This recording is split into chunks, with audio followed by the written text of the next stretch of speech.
All right, guys, beginner Skagit casting. A few things you have to do in order to start jacking line. And I know you guys are out here trying to jack line without being prepared to do that. And it's really not a huge mystery or secret. There's just some very simple things that you can do before you have to start casting far. The basics of Skagit casting, and they're this. You have to have the shooting head as it goes on, loops onto your running line.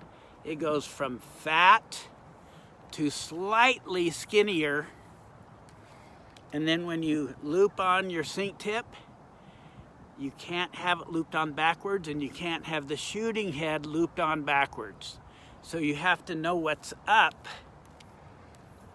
And you also have to know shooting head, you want it right up close. So you want it just right out the end.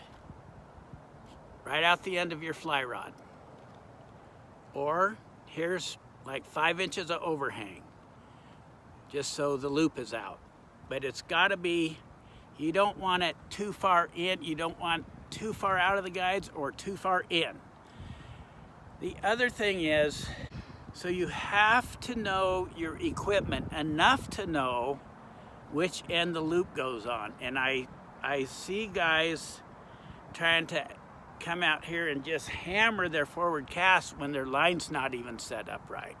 So be familiar enough that if you're starting to Skagit cast, you have the Skagit shooting head. In this case, it's an OPST Commando, and I've got a 12-foot sink tip on it.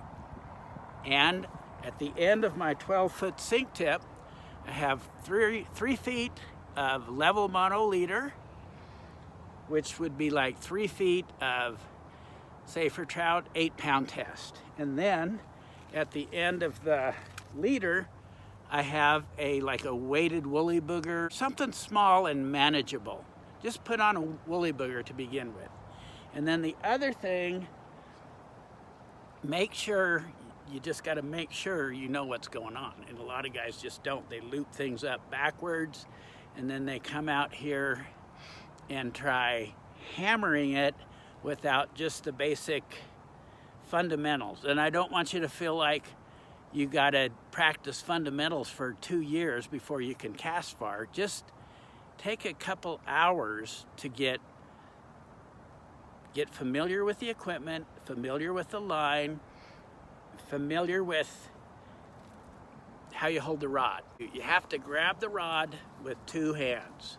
Just grab it with 2 hands, about hip width apart. Always, and always hold your rod the same way.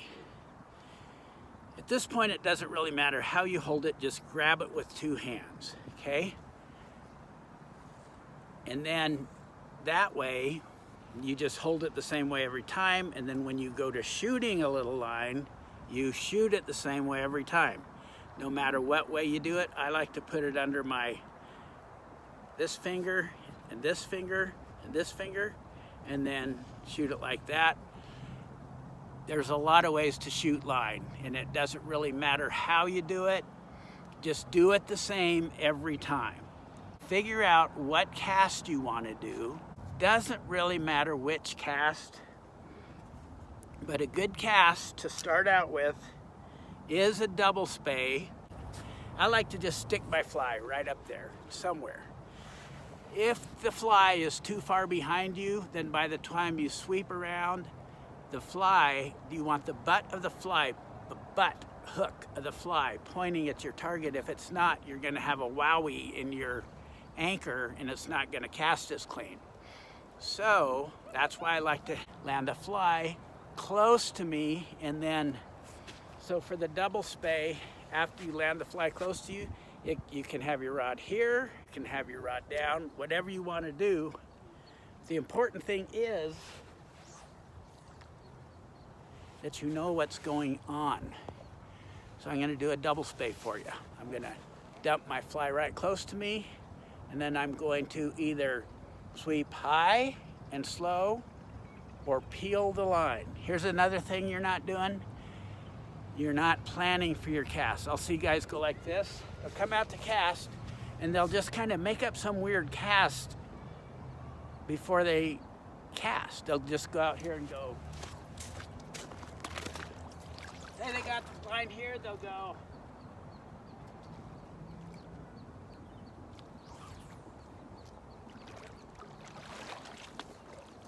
And that won't do. We have to plan the cast, in this case, a double split spey, and I'm gonna plant the anchor to the front of me and to the right of me in a general direction, just so when I sweep around, the fly pirouettes and the butt end of the fly is pointing towards the target. To get started, you don't need to shoot any line. Just grab the rod with 2 hands, lay the line out in front of you, drag it in front, however you can get it. This time I'm gonna peel it, because some of you guys aren't peeling, you're dragging stuff around. You can drag it around to get it in position to peel, if you're not familiar with the cast. But you can't drag it once you start the cast.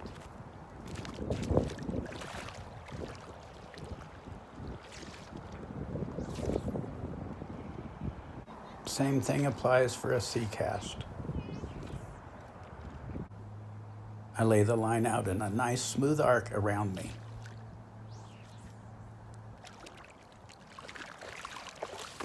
So one, I'm gonna set my anchor within a rod length away to the front and to the side of me. If I'm casting towards 12, light, gonna plop that anchor at 2 or 2:30.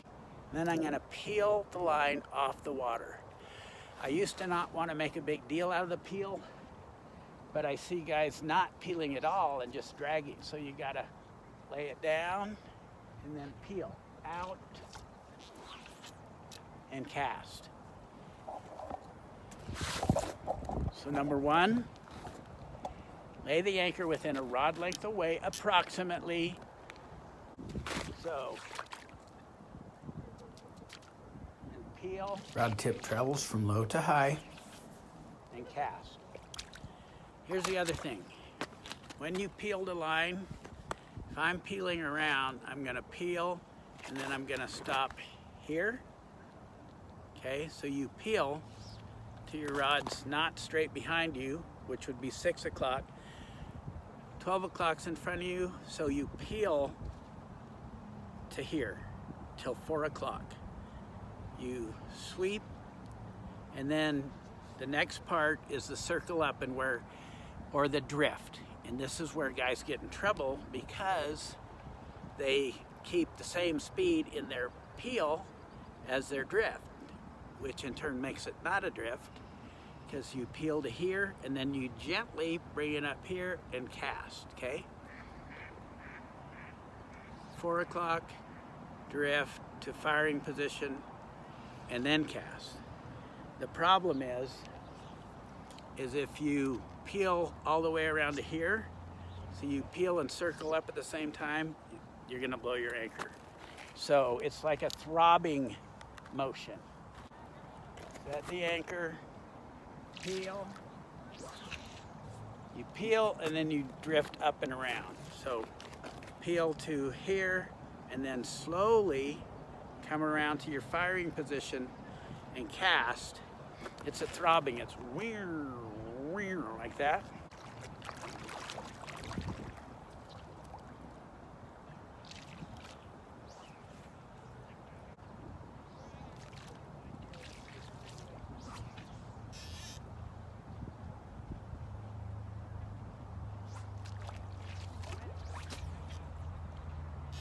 Sweep from low to high.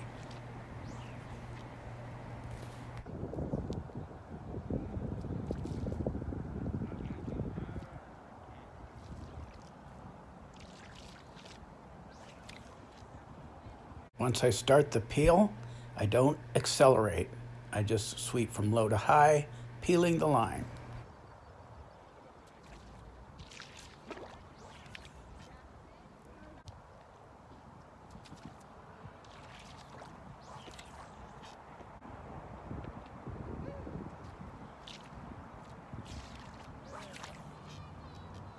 Try not to get carried away peeling too fast and flat. I prefer a steep angle and moderate speed in the sweep.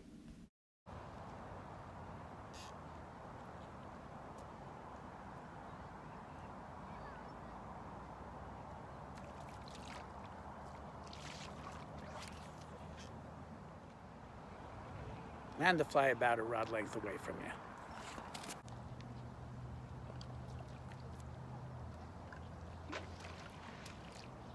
Number two, after you've done that, the line has to peel even out and around.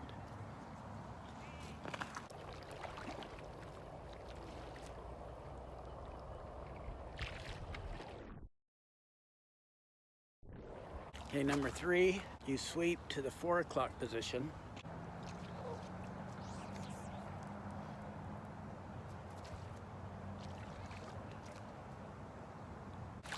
Then after you sweep to the 4 o'clock position, you got to slow down from here to here, to the casting position, okay?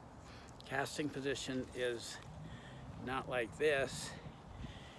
It's like you want to have the rod canted out just a little bit when you cast.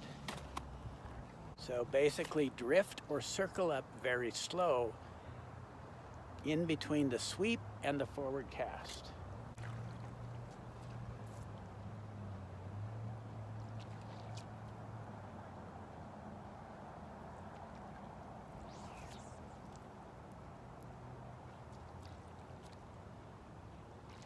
This is the drift, and it's smooth and slow.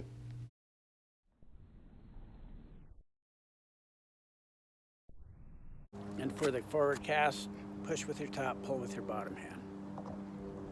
You have to pull with your bottom hand. You got to use 2 hands throughout the entire cast. I know this is out of sequence, but notice how high and slow I lift and then flop that fly right into the anchor position. It's very important to lift high, slow, and when the fly has still just a little tension on the water, flop her over. Also, after I sweep and drift, I try not to get my hand above my shoulder too far when I cast. Make sure you go out and around, and you don't go out and then come back and cut the corner, or you could hit yourself with the fly. Go out and around.